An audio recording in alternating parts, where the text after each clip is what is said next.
former Browns quarterback and a longtime NFL backup quarterback, Brian Hoyer, talking about the Browns quarterback situation.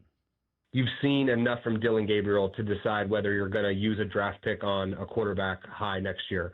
Now it's Shedeur's turn to maybe convince you that maybe you don't have to do it. And look, I haven't gotten extensive into studying the college quarterbacks, but I would say I've watched enough of this Mendoza kid to really like him out of Indiana. He actually reminds me a little bit of Drake May, not just the playing style, but the way he carries himself.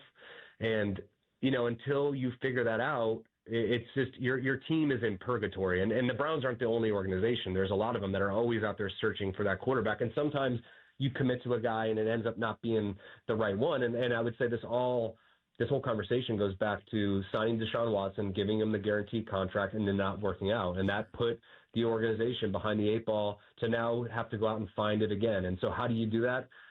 It's got to be the draft. It's got to be really good scouting as far as players that might be available next year, because we all know the good ones aren't going to make it to your team. They're either going to get franchise tagged. I mean, the only major trade that you can think of is Stafford to LA, and I would say that's worked out for both teams, and that's like a once in a lifetime type trade. So I don't think you're going to be able to pull something like that off.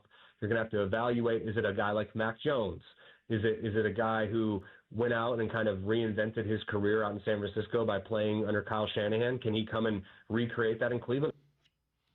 All good questions, but until they improve the offense around him, the line and the receiving core, you could have the best quarterback in the world and he wouldn't be able to do it with what they're putting around the quarterback position right now.